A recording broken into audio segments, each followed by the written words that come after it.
வணக்கம். உள்ளது உள்ளபடியை வழங்குவதற்காக ஹேமா ராகேஷ். பெண்கள் நாட்டின் கண்கள் என்று கூறப்படுகின்ற இந்த இந்திய திருநாட்டில் பெண்களுக்கான குற்றங்கள் என்பது சமீப காலமாக அதிகரித்துக் கொண்டேதான் காணப்படுகிறது. நேஷனல் கிரைம் ரெக்கார்ட்ஸ் பியூரோ புள்ளி விவரத்தின்படி இந்தியாவில் வேகமாக பரவி வரும் குற்றங்களில் பெண்களுக்கு எதிரான குற்றங்கள் தான் முதலிடம் வகிக்கின்றது. கடந்த ஆண்டை காட்டிலும் ஒவ்வொரு வருடமும் பெண்களுக்கு எதிரான குற்றங்கள் 12% வரை அதிகரித்து வருவதாக இந்த புள்ளி விவரங்கள் தெரிவிக்கின்றது. தமிழகத்தை பொறுத்தவரை மக்கள் தொகையில் பாதி அளவிலாக இருக்கும் பெண்களுக்கு மத்திய மற்றும் மாநில அரசுகள் என்ன விதமான திட்டங்களை வழங்கி இருக்கின்றது? அதே நேரத்தில் மக்கள் தொகையில் பாதி விழுக்காடு இருக்கின்ற பெண்கள் சந்திக்கக்கூடிய பிரதான பிரச்சனைகள் தான் என்னென்ன, அதற்கு அவர்கள் வைக்கும் கோரிக்கைகள் என்னென்ன, அதற்கு வழங்கக்கூடிய தீர்வுகள் என்னென்ன என்பது பற்றிதான் இன்றைய உள்ளது உள்ளபடி நிகழ்ச்சியில் பார்க்க இருக்கிறோம்.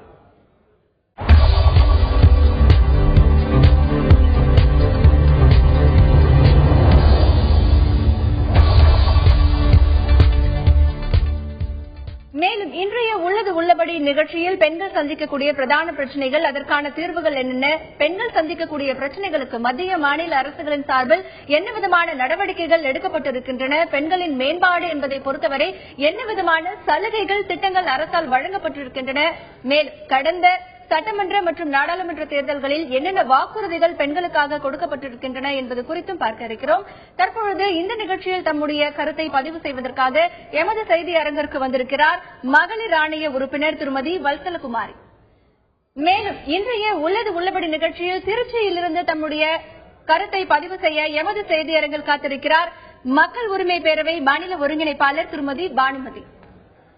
தற்பொழுது பெண்கள் சந்திக்கக்கூடிய பிரதான பிரச்சனைகள் என்ன, மேலும் தமிழகத்தில் இருக்கக்கூடிய பெண்களின் எண்ணிக்கை என்பது குறித்த ஒரு விவரங்களை பார்க்கலாம்.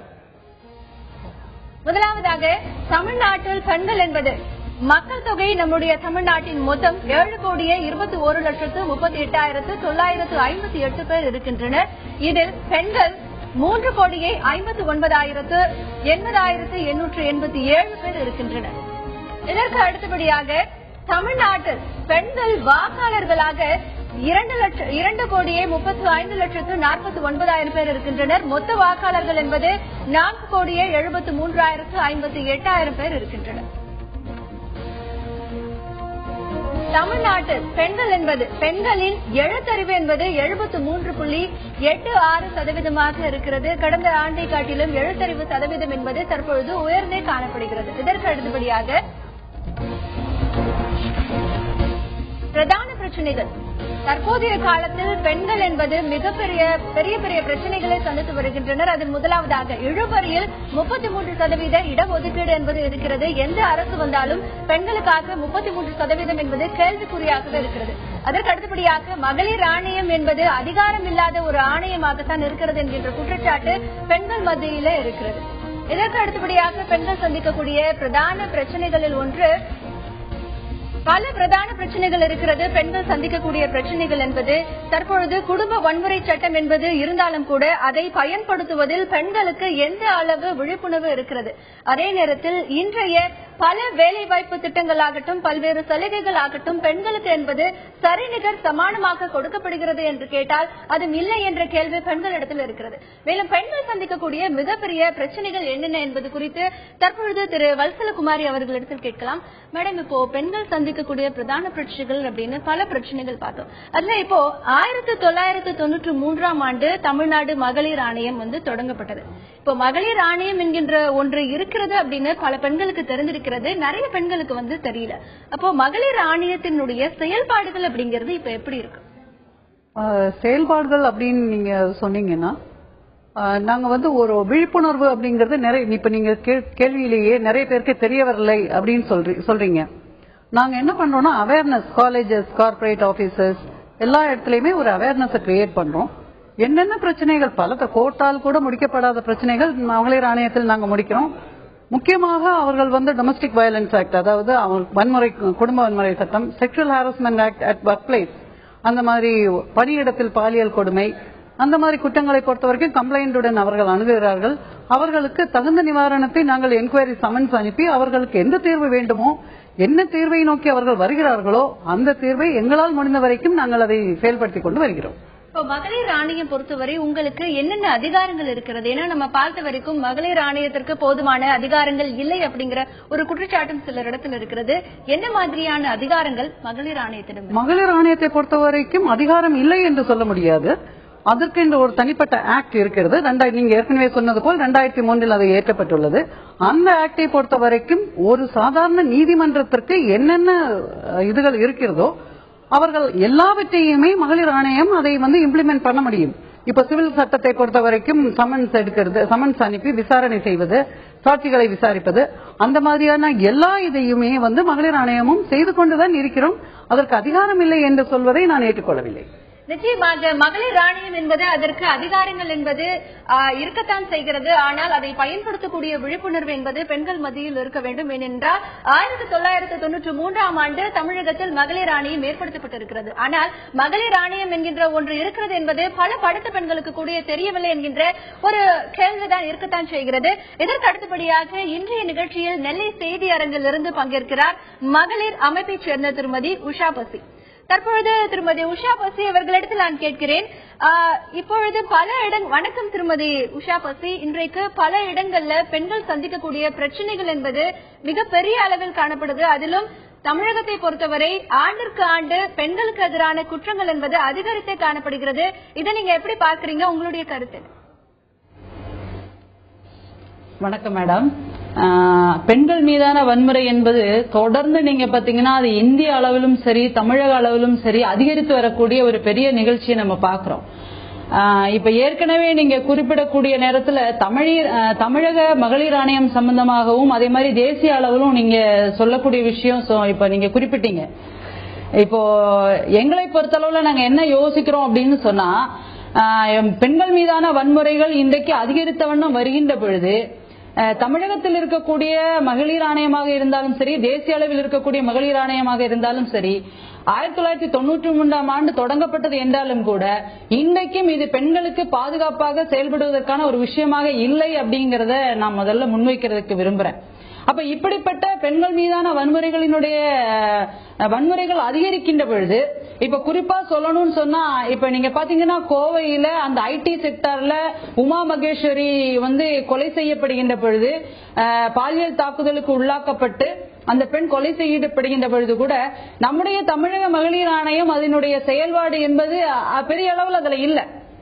அப்ப இந்த மாதிரி இருக்கக்கூடிய நேரத்தில் பெண்கள் மீதான வன்முறை என்பது மிக அதிகப்படியாக நடக்கக்கூடிய இந்த காலகட்டத்தில் மகளிர் ஆணையத்தினுடைய தலையீடு என்பது இருக்கணும். சட்ட ஆக்ட் எல்லாம் இருக்குது அப்படிங்கறத நாங்க ஏத்துக்கிறோம். ஆனா அதனுடைய செயல்பாடுகள்ல இன்னும் முன்னேற்றம் தேவை என்பதை நம்ம சொல்றோம்.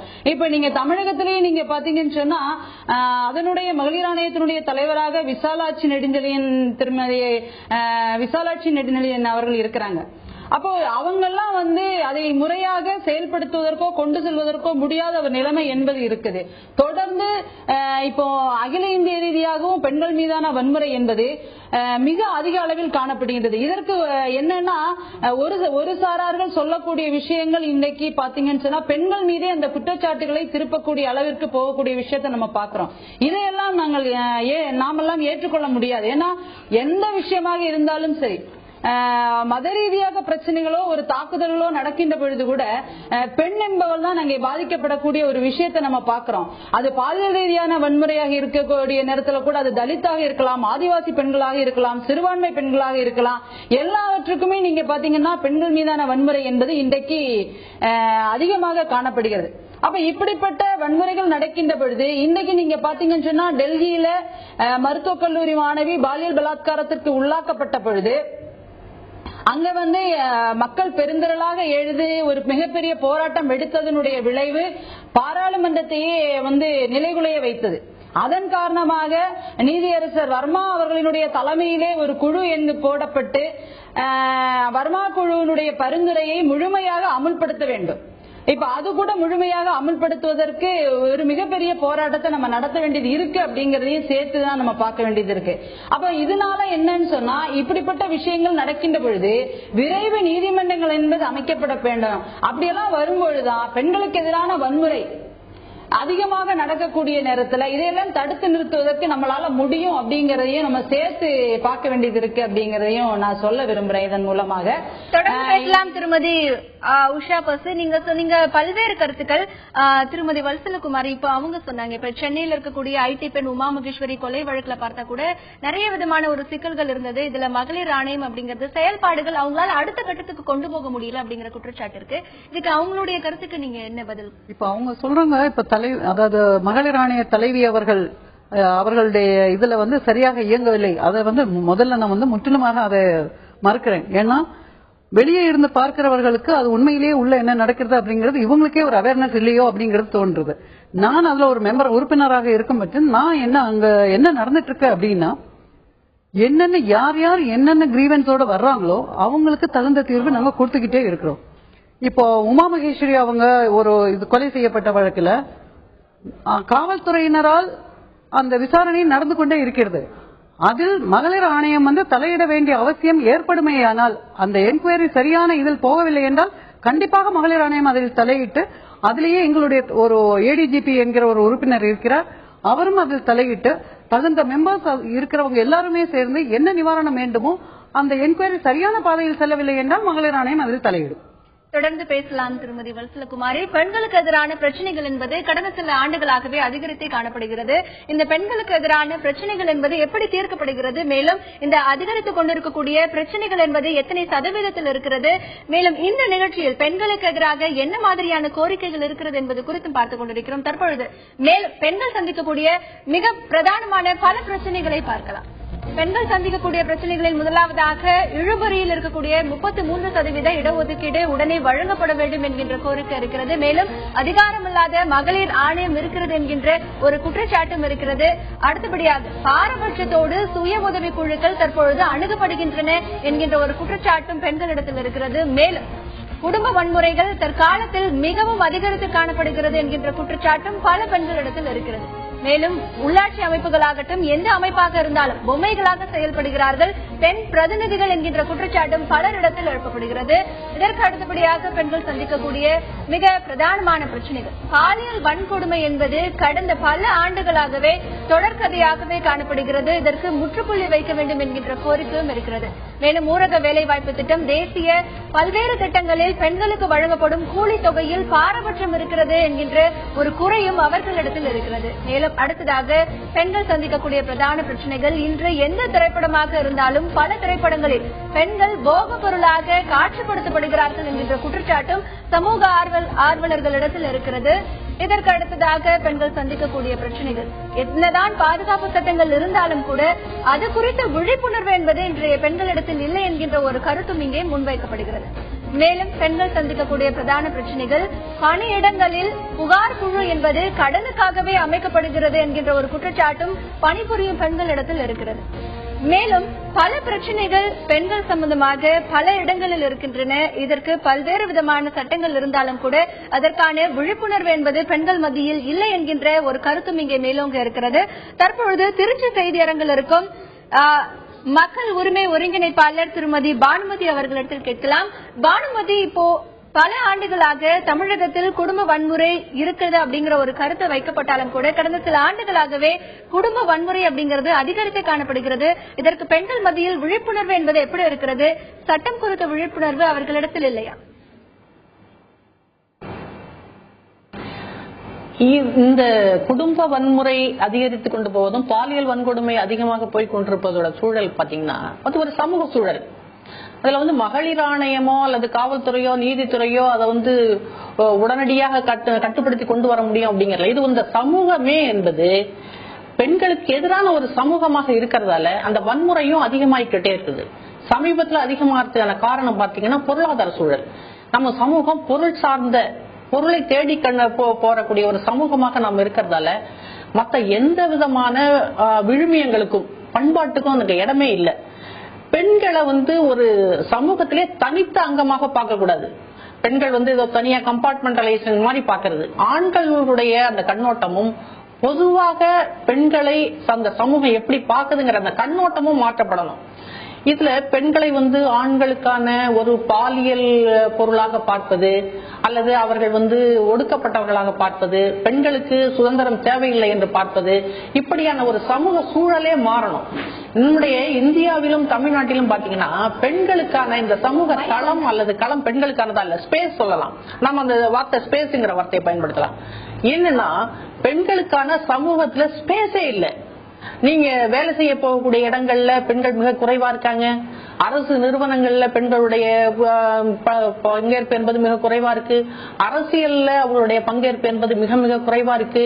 ஆக எல்லாத்திலுமே பெண்களுடைய பங்கேற்பு என்பது ரொம்ப குறைவாக இருக்கும் பொழுது பெண்களை வித்தியாசமாக பார்க்கக்கூடிய ஒரு சமூக சூழலே இருக்கு.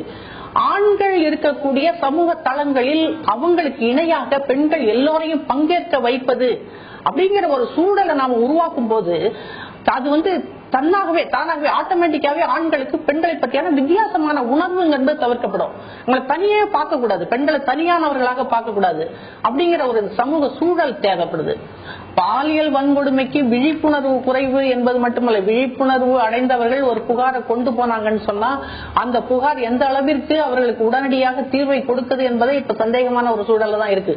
அது நீதித்துறையா இருக்கட்டும், மகளிர் ஆணையமா இருக்கட்டும், காவல்துறையிலயா இருக்கட்டும், அந்த புகாரை எடுத்துட்டு போறவங்க வந்து எதிர்கொள்ளக்கூடிய பிரச்சனைகள் இருக்கு பாத்தீங்கன்னா, அதுவும் இந்த ஆணாதிக்க சமூகத்தில் எல்லா நிறுவனங்களுமே ஆண் சார்ந்த பெண்களுக்கு எதிரான ஒரு நிறுவனங்களாக இருக்கிறதால அவங்களுக்கு உடனடியான ஒரு தீர்வு என்பது கிடைக்கல. குடும்ப வன்முறை சட்டத்தை நீங்க எந்த பெண் குடும்ப வன்முறை சட்டத்தை பயன்படுத்துகிறாளோ அந்த பெண் அந்த குடும்பத்திலிருந்து விவாகரத்து வாங்கிட்டு வெளியேறக்கூடிய ஒரு நிலைமை தான் இருக்கு. காவல்துறைக்கு புகாருக்கு போனா புகார் சொன்னாங்கிறதால விவாகரத்து வருது. குடும்ப வன்முறை தொடர்பாக அவங்களுடைய மாமனார் நாத்தனார் பேர்ல புகார் கொடுத்துட்டா அதுவே வந்து விவாகரத்துக்கான அடித்தளமா மாறி போகுது. அதை விட அதை வந்து நீதிமன்றத்துக்கு கொண்டு போய் விசாரணை அளவிற்கு ஒரு பெண் கொண்டு போயிட்டா பிறகு தன்னுடைய கணவனோட சேர்ந்து வாழறதே அந்த பெண் கற்பனை பண்ணி பார்க்க முடியாது.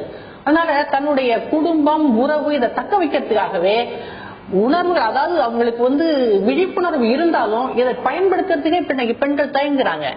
அந்த ஒரு சூழல் இன்னைக்கு சமூகத்துல இருக்குங்கிறத நம்ம ஏற்றுக்கொள்ளணும். சமூகத்தினுடைய அனைத்து செயல்பாடுகள்லயும் பெண்களை சரிசமமாக பங்கேற்க வைப்பதற்கான முயற்சியை இந்த அரசு செய்யணும். அது வந்து சாதாரண பணியிடங்களா இருக்கட்டும், அரசு நிறுவனங்களா இருக்கட்டும், அல்லது பொது இடங்களா இருக்கட்டும், பெண்களை வந்து அதிக அளவில் பங்கேற்க வைக்கணும். ஆனா பெண்களுக்கு எதிரான ஒரு பாலியல் வன்கொடுமை நடந்துட்டாலே என்ன பண்றாங்கன்னா பெண்களை பாதுகாப்பா வச்சுக்கிறதுங்கிறது தான் முடிவு பண்றாங்க. வீட்டுக்குள்ளேயே வச்சுங்க பெண்களை, தனியா பெண்களுக்கு வந்து பஸ், மாணவிகளுக்கு வந்து தனியா பஸ், அவருடைய ஆடை அலங்காரங்களை மாற்றிக் கொள்ளுங்கள், இப்படி எப்படி பாதுகாக்கிறதுங்கிறது அரசு செய்யறாங்களே தவிர பெண்களை வீட்டிலிருந்து வெளியேற்றி சமூக தளங்களில் ஆண்களோடு பணி செய்யக்கூடிய இடங்களில் அவங்களுக்கு இணையாக பெண்களை பணியிக்கிற இடத்துல கொண்டு போய் சேர்க்கணுங்கிறத அவங்க முடிவு செய்ய மாட்டேங்கிறாங்க. தொடர்ந்து பேசலாம். இந்திய அரசியல் அமைப்பு சட்டப்பிரிவு 14 மற்றும் 15 பெண்கள் என்பது சம உரிமையுடனும் சகோதரத்துவத்துடனும் வாழ உரிமை இருக்கிறது என்று வலியுறுத்தினாலும் கூட இந்த சமூகத்தில் பெண்களுக்கான ஸ்பேஸ் என்பது இல்லை என்கின்ற ஒரு குற்றச்சாட்டு முன்வைக்கப்படுகிறது. குடும்ப வன்முறை தடுப்பு சட்டத்தை எந்த ஒரு பெண் கையாள்கிறாரோ அவர் அந்த குடும்பத்தாலேயே ஓரம் கட்டப்படுகிறார் என்றும் அவர் மீதான பழி என்பது மேலும் அதிகரித்துக் கொண்டே போகிறது என்கின்ற கருத்து முன்வைக்கப்படுகிறது. பெண்கள் என்பது சந்திக்கக்கூடிய பிரச்சனைகள் என்ன, ஏன் இதற்கான அடித்தளம் என்ன, சமூகம் பெண்களை எந்த பார்வையோடு கையாள்கிறது என்பது குறித்து மேலும் பல தகவல்களை பார்க்கலாம்.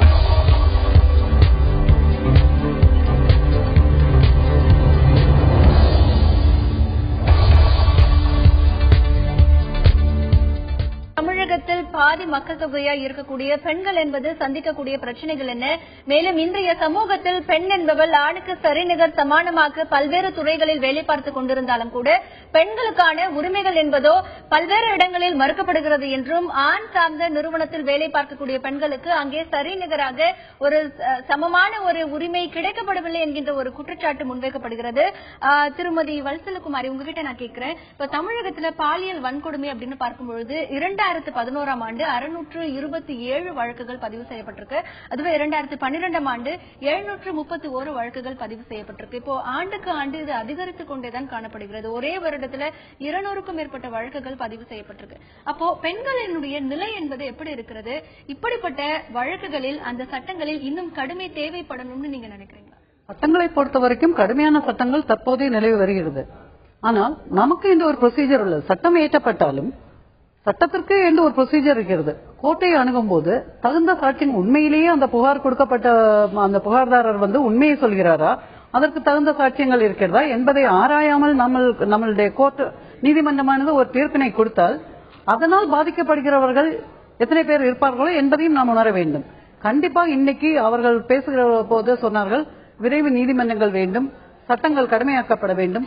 எல்லாமே நமது நாட்டில் தற்போது பெண்களுக்கு ஆதரவாக பல சட்டங்களும் பல நீதிமன்றங்களும் இன்றைக்கு வெகு சென்சிட்டிவான ஒரு இஷ்யூவாக பெண்களின் விஷயங்களை எடுத்துக்கொண்டு முன்னுரிமை அளித்து, பெண்களுக்கான உரிமைகளில் முன்னுரிமை அளித்து எல்லா சட்டங்களையும் எல்லா நிவாரணங்களையும் பெண்களுக்காக வழங்க வேண்டிய ஒரு நிலைமையில் நாமும் முயற்சிகளை எடுத்துதான் வருகின்றோம். இப்ப மகிழா கோட்ஸ் அப்படிங்கறதை நிறைய அமைத்துள்ளார்கள். இப்ப நேஷனல் கமிஷன் ஃபார் விமன் அவர்களும் தன்னிச்சையான பல அமெண்ட்மெண்ட்ஸை சட்டத்தில் கொண்டு வர வேண்டும் என்றும் அவர்களும் கேட்டுள்ளார்கள். எங்களுடைய மகளிர் ஆணையமும் நாங்களும் அதற்கு உறுதுணையாக இருந்து அதற்கு என்னென்ன வேண்டுமோ அதையும் உதவி புரிந்து கொண்டு வருகிறோம். இப்போ விசாகா கமிட்டி சுப்ரீம் கோர்ட்டுடைய கைட்லைன்ஸ் பிரகாரம் sexual harassment at work place அதற்கென்று தனியான பல கண்டிப்பாக அந்த இன்டர்னல் கம்ப்ளைண்ட்ஸ் கமிட்டி அப்படிங்கிற ஒரு கமிட்டியை நிறுவ வேண்டும் அப்படிங்கறதை இப்போது கட்டாயமாக்கப்பட வேண்டும் என்று கட்டாயப்படுத்தி நமது உயர்நீதிமன்றமே ஆணை பிறப்பித்துள்ளது.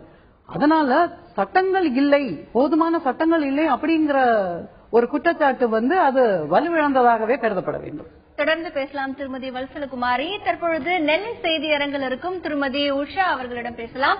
திருமதி உஷா, இப்போ பணியிடங்கள்ல ஐசிசி என்று சொல்லக்கூடிய இன்டர்னல் கம்ப்ளைண்ட்ஸ் கமிட்டி அமைக்கப்பட வேண்டும் என்கின்ற ஒரு உத்தரவு இருக்கிறது.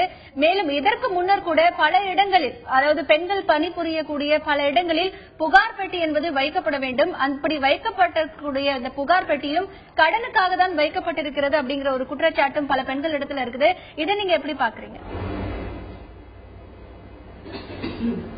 விசாகா கமிட்டியினுடைய தீர்ப்பின் அடிப்படையில் புகார் கமிட்டிகள் என்பது எல்லா இடங்களும், அதாவது பெண்கள் பணிபுரியக்கூடிய, அது மத்திய அரசினுடைய அலுவலகங்களாக இருந்தாலும் சரி, முறைசாரா தொழிலாளர்கள் வேலை பார்க்கக்கூடிய இடங்களாக இருந்தாலும் சரி, பள்ளிகள் கல்லூரிகளாக இருந்தாலும் சரி, எல்லா இடங்களிலும் புகார் கமிட்டிகள் அமைக்கப்பட வேண்டும் என்கின்ற அந்த விசாகா கமிட்டியினுடைய தீர்ப்பு சொல்லப்பட்டிருக்கு அப்படிங்கறத இப்ப அவங்க சொன்னாங்க, மகளிர் ஆணையத்தினுடைய உறுப்பினர் சொன்னாங்க, ஏற்றுக்கிறோம். ஆனா இது சட்டங்களாக இருந்தாலும் இதெல்லாம் எவ்வளவு இடங்கள்ல இந்த மாதிரியான புகார் பெட்டிகள் அமைக்கப்பட்டிருக்கின்றது என்பது கேள்விக்குறியாக இருக்குது அப்படிங்கறத நம்ம பார்க்க வேண்டியது இருக்கு. இந்த புகார் பெட்டிகளின் மூலமாக இதுல வரக்கூடிய விஷயங்களை வெறும் புகார் பெட்டிகள் மட்டும் வச்சா போதாது. இந்த புகார் பெட்டிகளின் மூலமாக வரக்கூடிய அந்த விஷயங்களை அங்க இருக்கக்கூடிய அந்த கமிட்டி இருக்குதே, அந்த கமிட்டி எப்படி பெண்கள் மீதான பிரச்சனைகள்ல அவர்களுடைய ஜெண்டர் இஷ்யூஸ் அவங்க எப்படி எடுத்துக்கிறாங்க, பாலின பாகுபாடு சம்பந்தமான விஷயத்துல அவர்களுடைய கருத்துக்கள் எப்படி இருக்கின்றது என்பதை கூட நம்ம பதிவு செய்ய வேண்டி இருக்குது.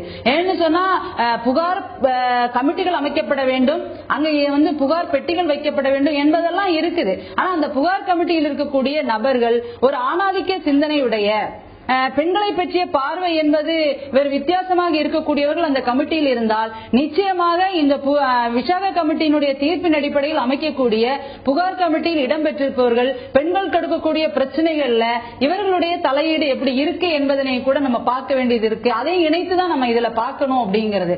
இன்னைக்கு பல கல்லூரிகள்ல கூட நம்ம இந்த மாதிரி விஷயங்களுக்கான கமிட்டிகள் அமைக்கப்படணும், கவுன்சிலிங் கமிட்டிஸ் கொண்டு போகணும் அப்படிங்கறதையும் நம்ம இன்சிஸ்ட் பண்ணி பேசுறோம் எல்லா இடங்கள்லையும். ஆனால் அந்த கமிட்டியில் போடக்கூடிய உறுப்பினர்கள் நிச்சயமாக பாலின நிகர்நிலை அந்த விஷயத்தோடு இணைத்து பார்க்கக்கூடிய தன்மை உள்ளவர்களாக அந்த கமிட்டியில் இருக்கணும் அப்படிங்கறதையும் இந்த நேரத்துல நான் பதிவு செய்ய விரும்புகிறேன். இந்த விஷயத்தையும் சேர்த்து அப்ப பெண்கள் மீதான வன்முறைகள் வருகின்ற பொழுது ஒரு ஆணாதிக்க சிந்தனையோடு அதை பார்க்க கூடாது. நீங்க இன்னொரு விஷயம் பாத்தீங்கன்னு சொன்னா, அந்த குற்றம் இப்படி எனக்கு இப்படிப்பட்ட பிரச்சனைகள், பாலின ரீதியான பிரச்சனைகள் இருக்குது என்று சொல்லி புகார் செய்யக்கூடிய பெண் அந்த குற்றத்தை நிரூபிக்க வேண்டும் அப்படின்னு சொல்லி சொல்லப்பட்டிருக்கக்கூடிய விஷயம் கூட இருக்கு.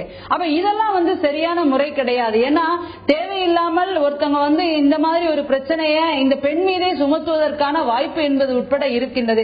பல இடங்கள் அரசு அலுவலகங்களை நாங்க பாக்குறோம். பாலின ரீதியான பிரச்சனைகள் என்பது பெண்களுக்கு ஏற்படுகின்ற பொழுது சும்மா வரும் ஒரு பார்வையாக மட்டுமே அதை பார்க்கின்ற போக்கும், அதை ஒரு சீரியஸாக இருந்து அந்த இஷ்யூவை எடுத்துட்டு போய் இந்த அதிகாரி இந்த பெண்ணை இந்த அளவுக்கு துன்புறுத்தல் உள்ளாக்கப்படுகிறார்களே என்று பார்க்கக்கூடிய பார்வை என்பது கூட இன்றைக்கு குறைந்திருக்கக்கூடிய விஷயம் பார்க்கிறோம். இதெல்லாமே இப்படிப்பட்ட வன்முறைகள் இன்றைக்கு அதிகமாவதற்கு ஒரு காரணமாக பார்க்க முடியுது மேடம். தொடர்ந்து பேசலாம் திருமதி உஷா பாஷி. நீங்கள் சொல்வது போல பணியிடங்கள் இருக்கக்கூடிய பல பெண்களுக்கு பாலியல் துன்புறுத்தல் இருந்தாலும் கூட அந்த விஷயத்தை அதிகாரிகளிடத்தில் செல்லும் பொழுது அது வெறும் பார்வையாகவே பார்க்கப்படுகிறது என்கின்ற ஒரு கருத்து முன்வைக்கப்படுகிறது. அதே நேரத்தில் அந்த பாலியல் துன்புறுத்தல் என்பதை பார்வையாக பார்க்காமல் அதற்கு விரைந்து நடவடிக்கை, பெண் என்கின்ற பாகுபாடு இல்லாமல் விரைந்து நடவடிக்கை எடுக்க வேண்டும் என்கின்ற கருத்து முன்வைக்கப்படுகிறது.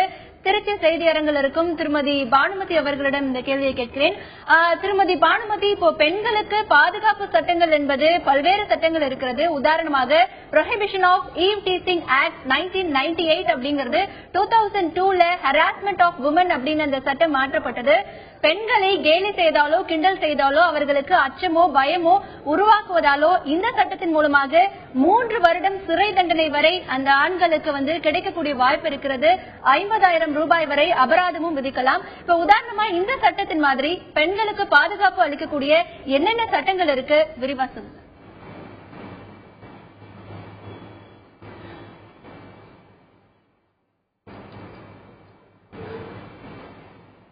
பெண்களுக்கு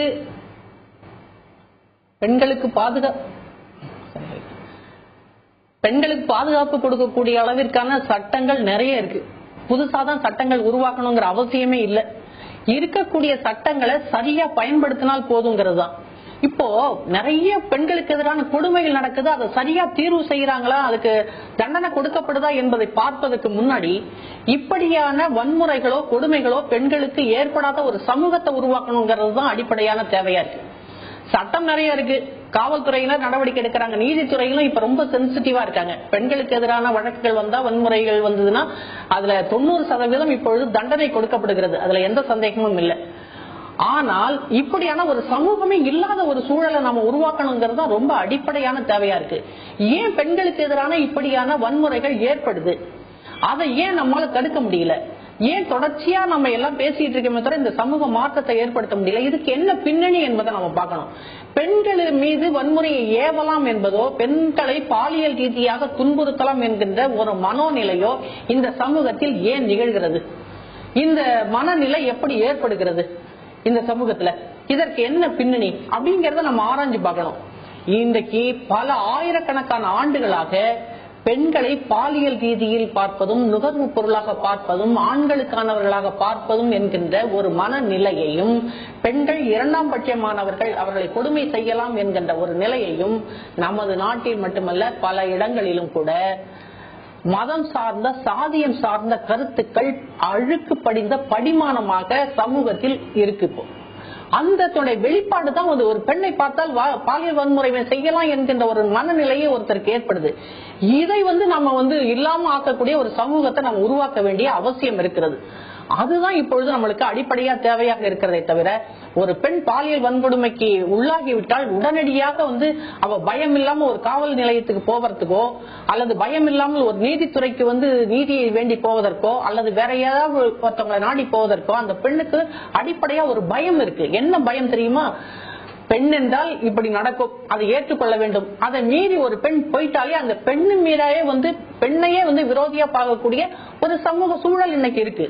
நீங்க எந்த குற்றச்சாட்டுக்கு போனாலுமே, நீங்க டெல்லியில் நிர்பயா குற்றச்சாட்டிலும் கூட என்ன தெரியுமா? அந்த பெண் எதற்கு இரவு நேரத்தில் சென்றாள், அந்த பெண் எதற்கு ஒரு ஆணோடு துணையோட சென்றாள், அல்லது வெளியில் போகின்ற பெண்கள் எதற்கு அரைகுறை ஆடையோடு செல்கிறார்கள், பெண் எதற்கு வீட்டை விட்டு வெளியில் வர வேண்டும், பெண் எதற்கு பொது இடத்தில் இப்படி ஆண்களுடன் பேசுகிறாள் என்று பெண்களை பற்றியான குற்றச்சாட்டையே வைக்கிறார்களே தவிர, ஏன் பெண்ணை அப்படி பார்க்க வேண்டும் என்கின்ற ஒரு சமூக சூழல் இருக்கிறது. அதை நாம தடுக்கிறதுக்கான வேலை செய்யணும். இன்றைக்கு இருக்கக்கூடிய அரசியல், மதம், சாதியம் எல்லாமே பெண்களை 2ஆம் பட்சமாக பார்க்கக்கூடிய நிலைதான் இருக்கு. இது இல்லாத ஒரு சமூக சூழலை நாம உருவாக்குறது தான் பாதுகாப்பே தவிர, ஒரு குற்றம் நகர்ந்து விட்டால், தண்டனை கொடுக்கப்பட்டு விட்டால் அந்த குற்றம் நடக்காது அப்படிங்கிற ஒரு நிலை இல்லை. அப்படின்னா நிர்பயா வழக்கிற்கு பிறகு, வர்மா கமிஷன் முடிவுக்கு பிறகு இந்திய தண்டனை சட்டமும் இந்திய குற்றவியல் நடைமுறை சட்டமும் திருத்தப்பட்ட பிறகும் கூட இந்தியாவில் தமிழ்நாட்டிலும் நிறைய பாலியல் வன்கொடுமைகள் நிகழ்ந்திருக்கிறது. திருமதி பானுமதி, தொடர்ந்து பேசலாம். பெண் என்பவளை சமூகம் இந்த பார்வையை எப்படி பார்க்கிறது? ஒரு பெண் என்பவள் தனக்கு குற்றம் நடந்துவிட்டது என்று புகார் கொடுக்கப்படும் பொழுது கூட அந்த பெண்களுக்காக தான் ஏன், எதற்கு, எப்படி என்கின்ற கேள்விகள் எழுப்பப்படுகிறது. ஆனால் அந்த பெண்ணுக்கு ஏன் அந்த குற்றம் நேர்ந்தது என்கின்ற ஒரு பார்வை இந்த சமூகத்தில் இல்லை என்கின்ற ஒரு கருத்து முன்வைக்கப்படுகிறது. மேலும் தமிழகத்தில் 1 லட்சத்திற்கும் மேற்பட்ட உள்ளாட்சி அமைப்புகள் இருக்கிறது. இதில் 40,075 பேர் பெண்கள் இருக்கிறார்கள். இந்த பதவிகளில் இருக்கக்கூடிய பெண்கள் என்பது தனித்துவத்துடன் அவர்களால் செயல்பட முடிகிறதா?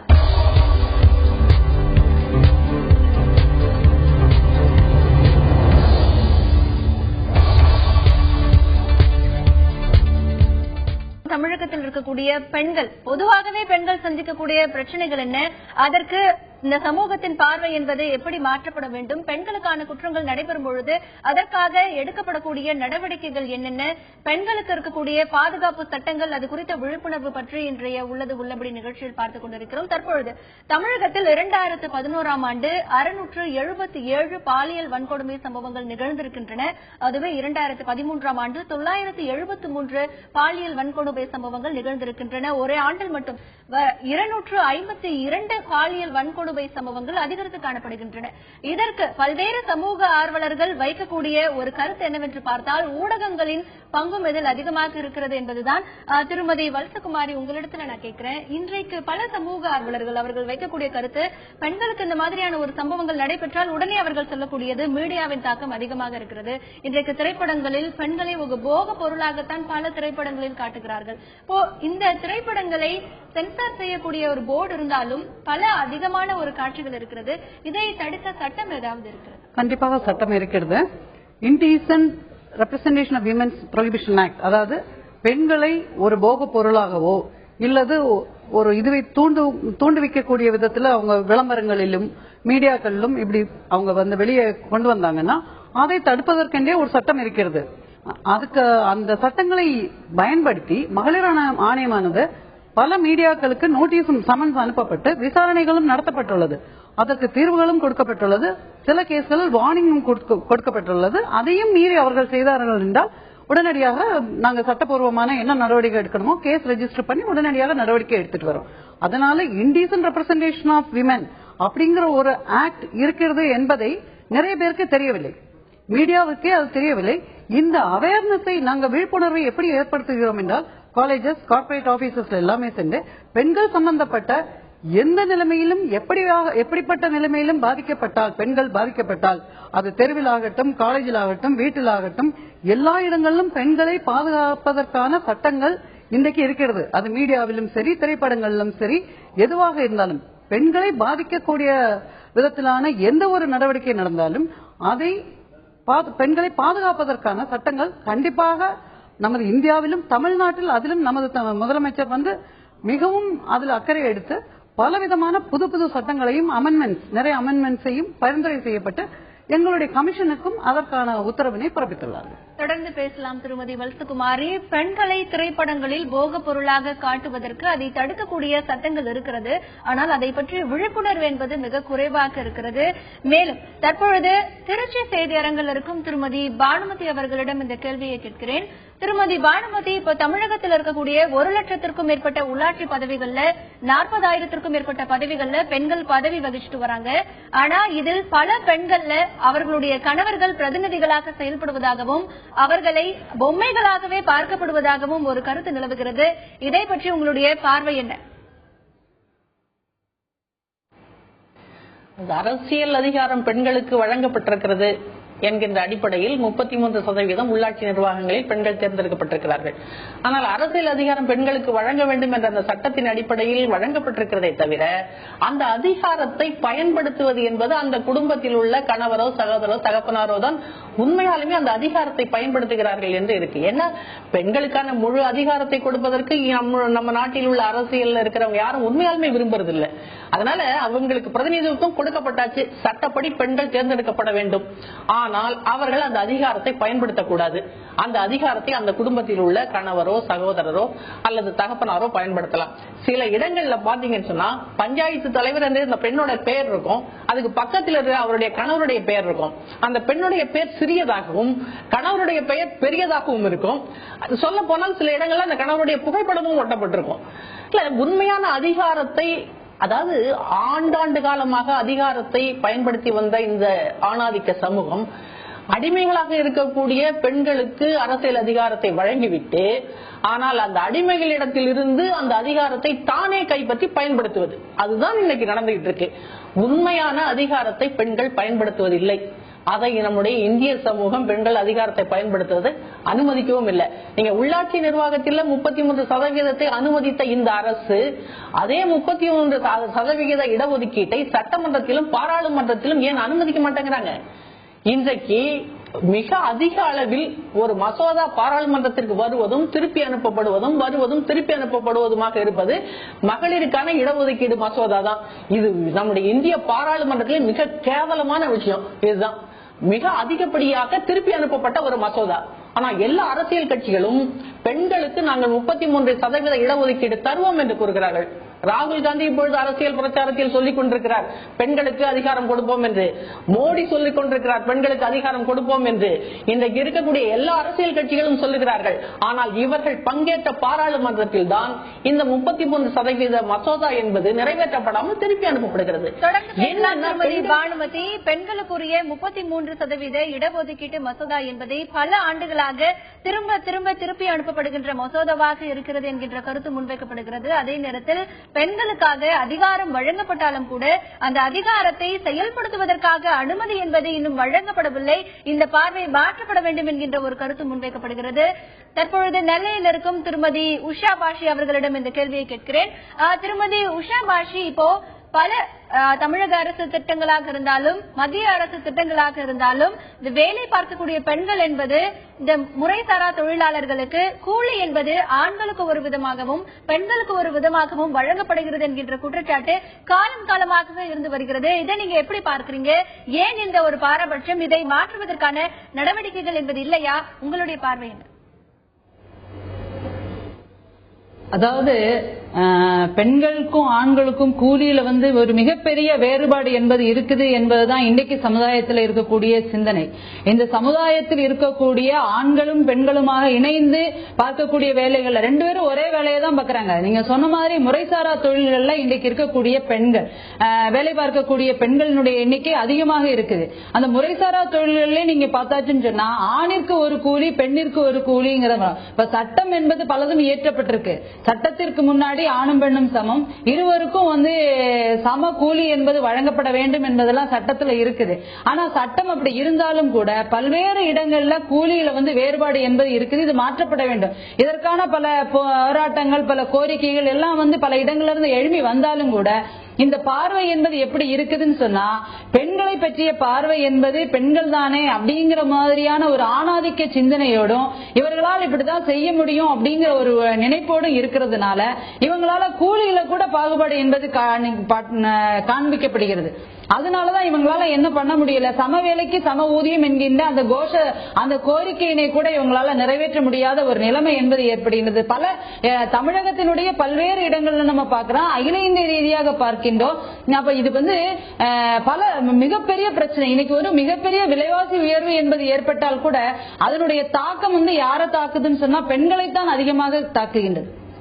பெண்கள் விலைவாசினால் கடுமையாக பாதிக்கப்படுகின்றார்கள். இன்றைக்கு கல்வியை எடுத்துக்கொண்டால் அது வியாபாரமாக்கப்பட்டிருக்கின்றது. அப்ப இந்த விஷயம் எல்லாமே நீங்க பாத்தீங்கன்னா சுத்தி பெண்கள் மிக பிரச்சனைகளை சந்திக்கக்கூடிய விஷயமாக இருக்குது.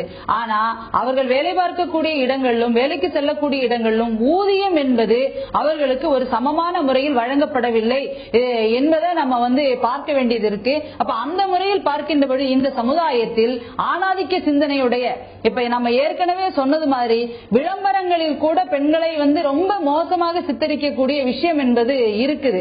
அப்ப இதையெல்லாம் பார்க்கின்ற பொழுது பெண்களை பற்றிய பார்வை பெண்களை பற்றிய ஒரு சிந்தனை என்பது இந்த சமுதாயத்தில் மாற்றப்பட்டால் ஒழிய இந்த விஷயங்கள் எல்லாம் ஒரு மாற்றம் வரும் என்பதுல நம்மளால பார்க்க முடியல. அப்ப அது நீங்க ஜெண்டர் இஷ்யூவாக பாலின ரீதியாக பார்க்க வேண்டிய விஷயமே அதுதான். இப்ப ஜனநாயக மாதர் சங்கம் போன்ற அமைப்புகள் என்ன நாங்க சொல்றோம்னு சொன்னா, குழந்தைகள் படிக்கக்கூடிய காலங்களிலேயே பள்ளிகளிலே கூட ஒரு சமத்துவமான கல்வியை உருவாக்கப்பட வேண்டும். இந்த மனநிலை என்பது இந்த சமுதாயத்தில் உருவாக்கப்பட வேண்டும்.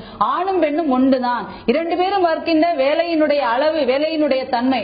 நீங்க 100 நாள் வேலை திட்டம் இன்னைக்கு பெண்களுக்காக தேசிய அளவில் உருவாக்கப்பட்டிருக்கக்கூடிய கிராமப்புற வேலைவாய்ப்பு திட்டம். அதுல பெரும்பாலும் நீங்க பாத்தீங்கன்னா பெண்கள் தான் வேலை பார்க்கக்கூடிய விஷயம் என்பது வருகின்றது.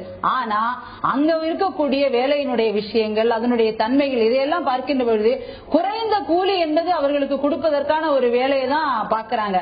இதை எப்படி பாக்குறாங்க? உஷா பாசி, பெண்களுக்கான குற்றங்கள் என்பது அதிகரித்துக் கொண்டே காணப்படுகின்ற இந்த சூழ்நிலையில் அந்த குற்றங்கள் குறைக்கப்பட வேண்டுமானால் சமூகத்தின் பார்வை என்பது அடித்தளத்திலிருந்து மாற்றப்பட வேண்டும் என்கின்ற ஒரு கருத்து முன்வைக்கப்படுகிறது. குழந்தைகள் கல்வி பயிலும் காலத்திலிருந்தே ஆணும் பெண்ணும் சமம் என்கின்ற கருத்து கல்வி வழியிலேயே வழங்கப்பட வேண்டும். அதே நேரத்தில் ஒரு பெண் என்பவள் 2ஆம் பட்சமாகத்தான் என்கின்ற ஒரு பார்வையை இந்த சமூகம் மாற்றப்பட வேண்டும். அப்பொழுதுதான் மாற்றத்திற்கான அறிகுறி உருவாகும் என்கின்ற ஒரு கருத்து முன்வைக்கப்படுகிறது. மேலும் இது குறித்து பல தகவல்களை பார்க்கலாம்.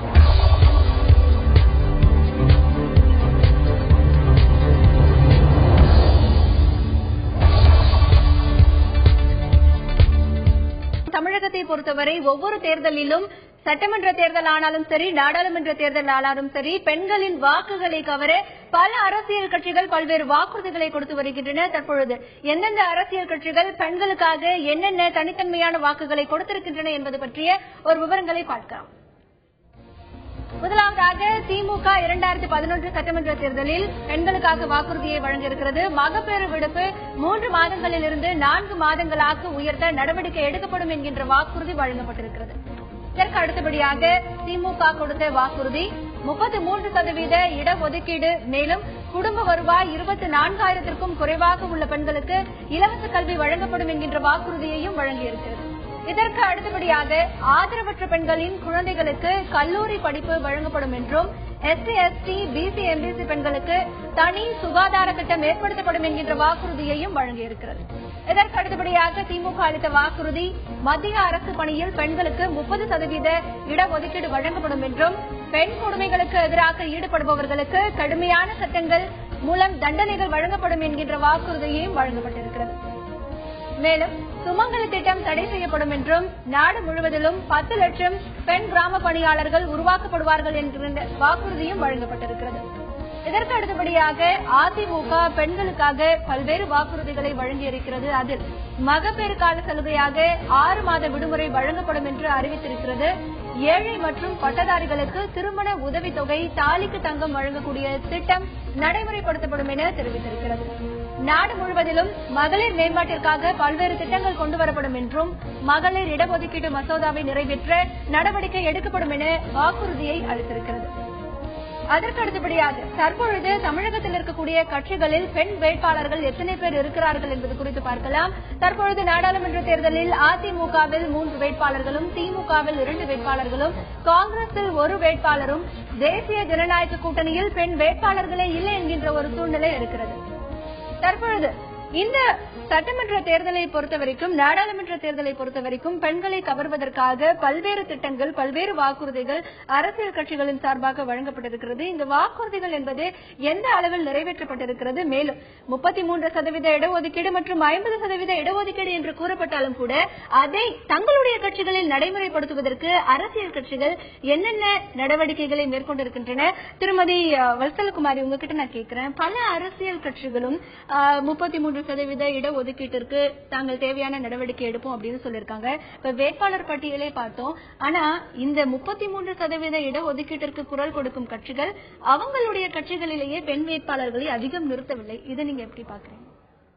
இப்போது அதாவது ஒவ்வொரு கட்சிகளும் அவர்களுக்கு தகுந்த மாதிரியான வாக்குறுதிகளை கொடுத்திருக்கிறார்கள். இப்போதைய அதிமுக அரசானது என்ன சொல்லியிருக்கிறதுனா, மகளிர் மேம்பாட்டு திட்டங்கள் அப்படின்னு சொல்லி ஒரு வாக்குறுதியை கொடுத்திருக்கிறாங்க. அதே மாதிரி மகளிர் விடுப்பு, மெட்டர்னிட்டி லீவ், அதை 6 months அப்படி 3 மாசமாக இருந்ததை திமுக அரசு 4 ஆக்கியது முந்தைய அரசு. இப்போது 6 மாதங்களாக அதிகப்படுத்தியுள்ளது. மகளிர் மேம்பாட்டு திட்டங்கள் அப்படிங்கிற ஒரு வாக்குறுதியை கொடுத்த வரைக்கும் இப்போது நடைமுறையில் என்ன பண்ணி கொண்டிருக்கிறார்கள் என்றால், இந்த கவர்மெண்ட், இந்த அரசானது ஹாஸ்டல்கள், விமென்ஸ் ஹாஸ்டல், அப்போ அந்த ஏற்கனவே கொடுக்கப்பட்ட வாக்குறுதியையும் மீறி பல நலத்திட்டங்களையும் இந்த அரசு செய்து கொண்டிருக்கிறது. இப்போது நம்ம பார்த்த ஸ்டாட்டிஸ்டிக்ஸை பொறுத்த வரைக்கும் கூட அதிமுக அரசு ஒவ்வொரு அரசுகளை பற்றியும் தனித்தனியாக நீங்க போட்டீர்கள். அதிமுக 4 பெண் வேட்பாளர்கள் 4 பேரை நிறுத்தி இருக்கிறார்கள். இப்போ 33% ஒதுக்கீட்டை ஆதரவு அப்படிங்கிற ஒரு இது தமிழ்நாட்டை பொறுத்த வரைக்கும் அங்கு ஆதரவு தெரிவித்த கட்சிகளில் தற்போதைய அரசு ஆதரவை முன்மாதிரியாக அதற்கு விளங்கியது. பிகாஸ் இப்போ காங்கிரஸ் அதை கொண்டு வந்தாலும் பல கட்சிகள் அதை எதிர்த்தது.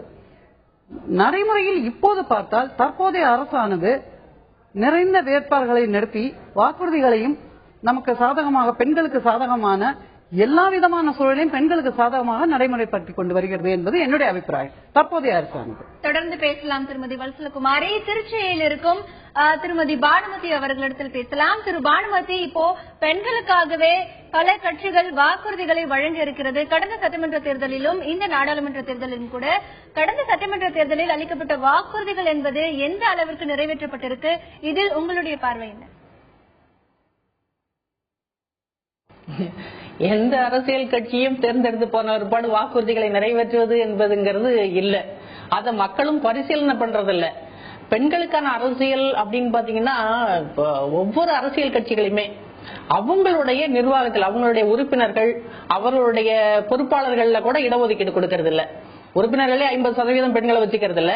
அவங்களுடைய மாவட்ட அளவுல, தாலுகா அளவுல, கிராமப்புற அளவுல அவங்களோட கிளைகள்லயோ அல்லது மத்திய கமிட்டிகள்லயோ 33 குறைஞ்சபட்ச 33% இடஒதுக்கீடு அந்த கட்சிகள் பெண்களுக்கு கொடுக்கறது இல்ல. அது எந்த கட்சி வேணாலும் எடுத்துக்கலாம். இந்திய அளவில் இருக்கக்கூடிய மிகப்பெரிய கட்சியாக இருக்கக்கூடிய காங்கிரஸ் கட்சியாக எடுத்துக்கலாம், அல்லது பாரதிய ஜனதாவாக எடுத்துக்கலாம், அல்லது பெண்களே தலைமையேற்று இருக்கக்கூடிய தமிழகத்தை பொறுத்தவரையில் உள்ள அதிமுக, அல்லது மேற்கு வங்கத்தை பொறுத்தவரையில் திரிணாமுல் காங்கிரஸ், உத்தரப்பிரதேசத்தை பொறுத்தவரையில் உள்ள பகுஜன் சமாஜ் கட்சியான மாயாவதியோட கட்சி, எந்த கட்சியிலுமே பெண்கள் தலைமையேற்கின்ற கட்சியில் கூட பெண்களுக்கு அவங்களுடைய கட்சி மட்டத்தில் கூட 33% இடஒதுக்கீடு பொறுப்பாளர்களாக பெண்களை அவங்க நியமனம் செய்யறது இல்லை. ஏன்னா இந்திய அரசியலே ஆண்களுக்கான அரசியல். இவங்க ஒரு அடையாளம். பெண்கள் தலைமையேற்று இருக்கக்கூடிய ஜெயலலிதா, பகுஜன் சமாஜ் மாயாவதி அல்லது பானர்ஜி, இவங்க போன்றவங்க ஒரு அடையாளமாகத்தான் இருக்காங்க பெண்கள். அதனால இடஒதுக்கீடு நீங்க பாராளுமன்றத்திலும் சட்டமன்றத்திலும் 33% எடுக்கிறது கூட வேட்பாளர்களை நிறுத்துறத யாரும் அவங்க கட்டுப்படுத்தல. ஏன் நிறுத்தலன்னு சொன்னா அவங்களுடைய பொறுப்பாளர்களே பெண்கள் இல்ல. அதாவது இந்திய அரசியல்லையே, தேர்தல் அரசியல்லையே பெண்களுக்கு அங்க இடமே இல்லை. அடையாளமாக ஒருத்தவங்க 2 பேரை பெண்களை நிறுத்தலன்னு சொன்னா பெண்களை நிறுத்தலைங்கிற குற்றச்சாட்டு வந்து விடுமோங்கிறதுக்காக மட்டுமே 2 பேரை 3 பேரை நிறுத்துறாங்களே தவிர வேற காரணம் இல்ல. பெரியார் பெண்களுக்கு முக்கியத்துவம் கொடுக்கணும்னு சொன்ன பெரியாருடைய கொள்கையை கடைபிடித்துக் கொண்டிருக்கிறேன் என்று சொல்லக்கூடிய திராவிட கட்சிகள், அதாவது திராவிட முன்னேற்ற கழகம் கூட பெண்களுக்கு 33% இடஒதுக்கீட்டை அளிக்கவில்லை. அவங்க பொறுப்பாளர்களையும் அளிக்கல. ஏன்னா பெண்கள் அரசியலுக்கு வர வேணாங்கிறது தானே. நம்ம சமூகம் பெண்களுக்கும் ஆண்களுக்கும் ஒரு வேலை பிரிவினையை உருவாக்கி பெண்கள்னா வீட்டுல இருக்கிறது, ஆண்கள்னா சமூகத்தில் இருப்பது, அப்ப சமூகத்தில் இருக்கக்கூடிய அரசியல் என்பது ஆண்களுக்கானது, பெண்களுக்கு அங்கு இடமில்லை என்பதை ஏற்றுக்கொள்ளக்கூடிய ஒரு சமூகத்தில் தானே நாம இருக்கோம். அதனால இந்திய அரசியல் என்பது பெண்களுக்கானது அல்ல. பெண்களை நீங்க அரசியலுக்கு கொண்டு வர வேண்டும் என்பதா பெண்கள் வரலங்கிற குற்றச்சாட்டை வைப்பாங்க. நீங்க நிறைய கட்சிகள்ல போய் பாத்தீங்கன்னா பெண்கள் வரலங்கிற குற்றச்சாட்டை வைப்பாங்க. ஆனா உண்மை என்ன என்றால் பெண்கள் வரக்கூடாது என்பதுதான் ஆண்களுக்கான கருத்து. பெண்கள் வந்து விட்டால் இந்த அதிகாரம் தான் இப்பொழுது 100% அதிகாரத்தை நம்ம கையில வச்சிட்டு இருக்க அதிகாரம் என்பது பெண்களுக்கு நம்ம கையில் இருக்கு போயிடும். அவங்க ஒரு 33% 50% நம்முடைய அதிகாரத்தில் பங்கெடுத்துக் கொள்வார்கள். அரசியல் அதிகாரம் என்பது பெண்களுக்கானது அல்ல. தகவல்களுக்கு நன்றி திருமதி பானுமதி. இன்றைய உள்ளது உள்ளபடி நிகழ்ச்சியில் பெண்களுக்கான பிரச்சனைகள் என்ன என்பது குறித்தும் பெண்களுக்கான தீர்வுகள் என்பது என்ன என்பது குறித்தும் அரசியல் கட்சிகள் பல வாக்குறுதிகளை அளித்தாலும் கூட பெண்களுக்காக அதை செயல்படுத்த வேண்டும். அதே நேரத்தில் பெண்களுக்கு எதிரான குற்றங்களை குறைக்க வேண்டுமானால் சமூகத்தின் அடித்தளத்திலிருந்து அவர்களுடைய பார்வை என்பது மாற்றப்பட வேண்டும் என்கின்ற கருத்து இந்த நிகழ்ச்சியில் முன்வைக்கப்பட்டது. இந்த நிகழ்ச்சியில் பங்கேற்ற திருமதி வல்சலகுமாரி மற்றும் திருமதி பானுமதி, திருமதி உஷா ஆகியோருக்கு நன்றி. மீண்டும் ஒரு உள்ளது உள்ளபடி நிகழ்ச்சியில் சந்திக்கலாம். வணக்கம்.